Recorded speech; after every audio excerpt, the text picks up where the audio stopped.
Welcome back to the deep dive. Today, we're doing something, well, something a little meta. We're looking at a stack of research about the very thing you're probably doing right now instead of working. Oh, yeah. We're talking about that report, the one you promised would be done by end of day Friday, which is right now, sitting untouched while you browse Zillow for houses you can't afford. In a state you don't even live in. Exactly. We are talking about procrastination. It really is the universal human condition. And I think before we even get into the how-tos, we have to address the elephant in the room. Or maybe the monkey on your back. The shame. The shame. Most people listening to this probably feel a little bit of shame right now. Oh, absolutely. I think we all have that little voice in our head that says, I'm procrastinating because I'm lazy or, I'm just not disciplined. It feels like a character flaw.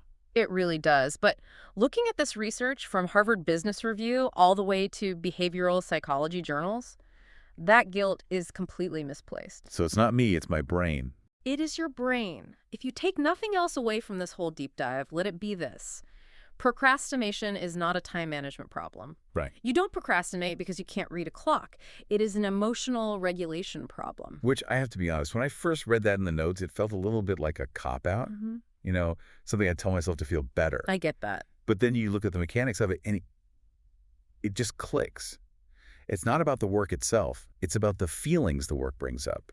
Think about it. If you have a task that makes you feel incompetent or bored or anxious, your brain, which is wired to protect you, basically says, hey, that thing hurts. Let's not do that thing. Let's go watch some funny cat videos instead. It's a defense mechanism. It's your brain trying to soothe a bad mood. So, Yeah. Scrolling on my phone is basically self-medicating for work anxiety. That is essentially what the research suggests. It boils down to a concept called time inconsistency.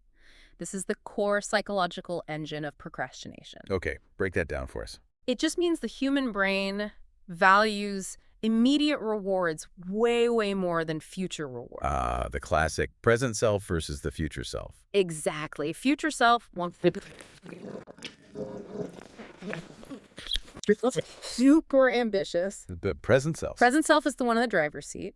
And present self wants a donut and a nap. I know him well. Right. The friction happens because present self has to do all the heavy lifting, but future self gets all the rewards. And present self looks at that and thinks, that is a bad deal. It's a terrible deal. Right. I have to suffer now so some guy who looks a bit like me in 6 months can be happy. My brain hates that trade. Of course it does. But something that was really interesting in the research was who tends to procrastinate? I always associated it with being disorganized. But the sources point the finger squarely at perfectionists. And that's the paradox of perfectionism. It's so ironic. You'd assume perfectionists would start early to get every little detail right. But they don't. The opposite happens. Perfectionism just fuels anxiety. If you attach your actual self-worth to the outcome of the task, the stakes suddenly become impossibly high. So it stops being just a task and it starts being a judgment on your soul. And that is terrifying. So your brain engages the flight response. It says, if you don't start, you can't fail. It's a shield. It shields you from the potential shame of producing something that's less than perfect. So the logic is, if I do it at the last minute and it's bad, well, I have an excuse. I ran out of time. But if I try my absolute hardest and it's still bad, then that means I'm just not good enough. Wow. That's the subconscious calculation. And that is why so much of the literature suggests shifting your mantra from do it perfectly to done is better than perfect. You have to lower the stakes.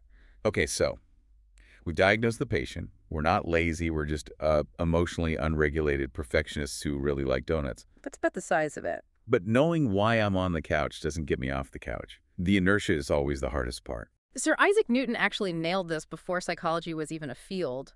An object at rest tends to stay at rest. Right. The energy it takes to just break the surface tension of a task is always higher than the energy needed to keep going. So let's talk about the starter pistol hacks. The sources all emphasize shrinking that barrier to entry. And the big one, the one everyone talks about, is the 2-minute rule from James Clear. It's so popular because it actually works. The simple version is, if a task takes less than 2 minutes, just do it now. Don't think about it, just do it. But what about the big stuff? Well, that's the more valuable application, I think, using it to scale down a massive task. Because write the quarterly report is not a 2-minute task. That's a 3-day nightmare. And that's exactly why you procrastinate on it. It's a mountain. The 2-minute rule says, What's the first 2-minute chunk of that mountain? It's not write the report. It's open the laptop and name the file. It sounds almost insultingly simple, though. Like, am I really going to trick my brain by just opening a file? I know the whole report is still waiting for me. You'd be surprised. The brain is surprisingly easy to trick. The anxiety usually comes from the anticipation of the work, not the work itself. Yeah. By just doing a tiny, low-stakes action like opening the document, you cross the threshold. You're no longer thinking about working, you are technically working. That's a lot like the 5-minute rule we saw, which is basically just a little lie you tell yourself, isn't it? I'll just do this for 5 minutes. It's a negotiated settlement with your own brain. You're giving yourself an out. I will work on this for 5 minutes, and if it's truly as awful as I imagine, I have permission to stop. But the catch is, it's almost never as awful as you imagine. Once you start, the pain just kind of vanishes. The dopamine kicks in. You realize the task isn't a tiger, it's just a spreadsheet. And since you're already there, well, you might as well keep going. There's one more starting hack that feels a bit more, I don't know, aggressive, the 5-second rule. Yes, this one is about reaction time, not duration. It's designed to fight what some people call your lawyer brain. My lawyer brain. I like that. You have an instinct. I should send that email. And within about 5 seconds, your brain will start building this brilliant legal case for why you should wait. Oh, I need more coffee first, or I should really check the news to be fully informed. My brain is a very expensive, very convincing defense attorney. It is. The 5-second rule is just counting down 5, 4, 3, 2, 1, GO, and physically moving before that lawyer can even get to the podium. You have to beat the logic circuit. Okay, so we've tricked the lawyer, we've opened the document, we're moving. Now the problem changes. It's not starting anymore, it's drifting. Yeah. I'm working, but then a notification pops up, or I remember I need to buy cat food, and poof, an hour's gone. This is where you have to stop relying on willpower. Willpower is a battery, and it drains. Fast. Very fast. You need to offload that discipline onto a system. And the most famous one is, of course, the Pomodoro technique. 25 minutes on, 5 minutes off. I've tried this, and sometimes I love it, but other times I feel like it just interrupts my flow. Yeah. Is there a reason it has to be 25 minutes? It's about creating artificial urgency. If you give yourself all afternoon to write a memo, it's going to take all afternoon. That's Parkinson's law. Work expands to fill the time available. So the timer gamifies it. It gamifies it a little, yeah. It creates a mini deadline. The ticking clock forces you to focus, and the break is absolutely crucial. People try to marathon through work, and by 3 p.m., their brain is just mush. The breaks keep your executive function fresh. But a timer is useless if you don't know what you're supposed to be doing. This brings up the whole debate between to-do lists and time blocking. Right. And I'll be honest, I hate to-do lists. They just feel like a menu of pain that I'm carrying around all day. A to-do list without a plan is just a wish list. It doesn't account for time or energy. That's why time blocking is so much more effective. You take that list and you give each item a physical space on your calendar. From 9:00 to 11:00, I am writing. It treats your deep work with the same respect you'd give a meeting with your boss. You wouldn't just blow that off because you didn't feel like it. Exactly. It removes the decision-making in the moment. You don't have to decide what to do at 9 a.m. You decided yesterday, now you just execute. And speaking of deciding, prioritization is another trap. Sometimes I procrastinate just because I have 10 things to do. I don't know which one to start with, so I just do none of them. Decision paralysis. Totally. The eat the frog advice is famous here. Do the hardest thing first. Mark Twain's famous advice. But I have to play devil's advocate. I am not a morning person. My brain doesn't fully boot up until at least 10:30. If I try to eat a frog at 8 a.m., I'm just going to stare at the frog and cry. That's a very, very valid critique. Eat the frog works great for morning larks, but for night owls, it can just lead to morning paralysis. So what's the alternative? If that's you, the sources suggest something called the Ivy Lee method. This one is old school, right? Like early 1900s. 1918, a consultant got paid what would be a fortune today for this one piece of advice. It's simple. At the end of each workday, write down the 6 most important things for tomorrow, then prioritize them, 1 through 6. When you wake up, you don't think. You just start on number 1. See, I like that. The decision happens when my brain is still on at the end of the day. I'm planning for tomorrow me. So when that groggy version of me wakes up, he doesn't have to think. He just follows orders. You're separating the planning mode from the doing mode. Trying to do both at the same time is a recipe for procrastination. We also have to talk about the actual environment, because we live in a world that is literally designed to distract us. If my phone is sitting next to my laptop, I've already lost the battle. This is all about structural engineering. You have to increase the friction for bad habits. If you want to check Instagram, make it hard. Delete the app. Put the phone in another room. Put it in a timed lockbox if you have to. The research also mentions some digital tools for this, like the app's Freedom or Cold Turkey. Right, the website blockers. They're great. You literally cannot access your distraction sites for a set period. It saves you from yourself. You don't have to exert willpower to not check the news. The computer just won't let you. Okay, I want to pivot a little to the fun side of this, or at least making it less painful. Yes. Because sometimes the task isn't scary, it's just mind-numbingly boring. Laundry, data entry, taxes. For these, you want to use a technique called temptation bundling. This is a concept championed by behavioral researchers like Katie Milkman. You pair a want with a should.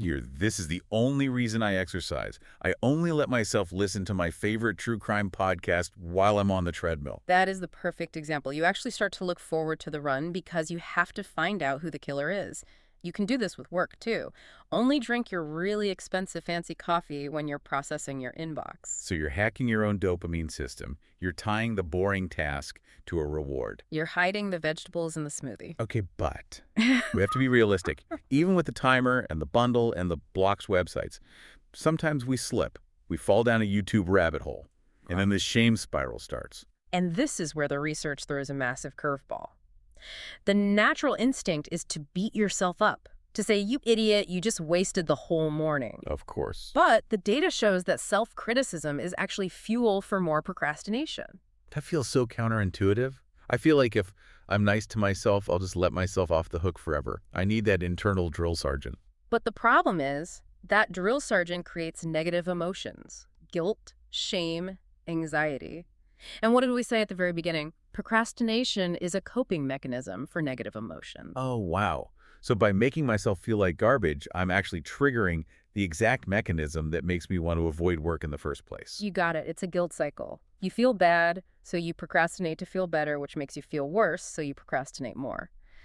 There was this great study on university students that showed the ones who forgave themselves for procrastinating on the first exam actually studied more for the second one. Because they cleared the emotional debt. They reset the slate. They didn't waste any more energy on self-loathing. So if you slip up, the most productive thing you can do is just say, okay, that happened. I'm human. What is the next 2-minute step I can take right now? That is incredibly liberating. It's not just woo-woo self-help. It's actually a strategy. It's efficiency. It is emotional efficiency. So we have one final layer of defense. For the listeners who are thinking, I've tried all of this and I still can't do it, sometimes you need an external force. Accountability. We are social animals. We care what other people think of us. Simply telling a friend, hey, I'm going to send you a photo of this finished report by 5 p.m. can be enough. And if you really need to go nuclear, there's a website called Stick. That's Stick with 2 Ks. Ah, yes. This uses loss aversion.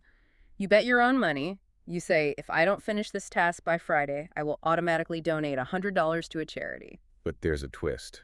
The twist is you pick an anti-charity, an organization you absolutely hate. That is diabolical.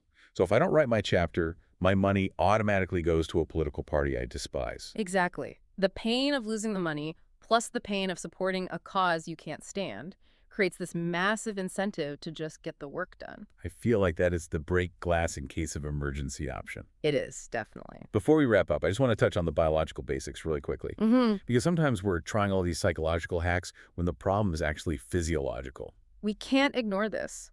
Your prefrontal cortex, so the part of your brain that handles willpower and focus, is extremely sensitive.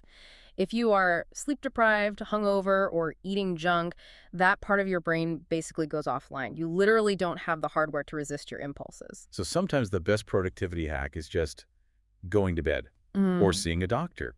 If the procrastination is chronic, if it's ruining your life and none of these techniques work, it could be a sign of ADHD or depression or severe anxiety.